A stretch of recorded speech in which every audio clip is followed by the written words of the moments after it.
এই হাদিসটা আপনার মাকে বলবেন, আপনার বোনকে বলবেন, আপনার মেয়েকে বলবেন, আপনার স্ত্রীকে বলবেন। এই হাদিসটা যদি কারো হৃদয়ের মধ্যে গেঁথে যেতে পারে, তার দ্বারা অন্যায় করা সম্ভব না। একটু এই কথাটা না বললে জাস্টিস হবে না। রাসূল সাল্লাল্লাহু আলাইহি ওয়াসাল্লাম মেরাজে গিয়েছিলেন, আপনারা জানেন। তিনি মেরাজের রাতে অনেক অলৌকিক জিনিস দেখেছেন, নবীদের সাথে সাক্ষাৎ করেছেন, ইভেন আল্লাহর সাথে কথা বলেছেন, আল্লাহর নূর দেখেছেন। এই সময় সবাই তাকে হাসি মুখের সম্বর্ধনা জানিয়েছিল। যার সাথেই দেখা হয়েছে তার সাথেই তিনি হাসি মুখে অভ্যর্থনা তাকে জানিয়েছে, আসসালামু আলাইকা আইয়ুহান নবী, সবাই বলেছে হাসি মুখে। একজন মালাক, একজন ফেরেশতা তাকে দেখে হাসেননি, একজন। তারপরে কি জানেন, রাসূল সাল্লাল্লাহু আলাইহি ওয়াসাল্লাম অবাক হয়েছিলেন। তিনি বলেছিলেন যে ইয়া জিবরিল, ওর চেহারাটা এত গম্ভীর কেন, সে আমাকে দেখে হাসছে না কেন, তার মুখে হাসি নাই কেন?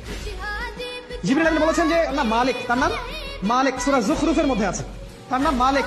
যেদিন থেকে আল্লাহ জাহান্নাম সৃষ্টি করেছেন, সেদিন থেকে তাকে জাহান্নামের দায়িত্ব দিয়েছেন, অর্থাৎ জাহান্নামের হেড অফ ডিপার্টমেন্ট, ইনচার্জ। সেদিন থেকে তার মুখের হাসি উঠে গেছে।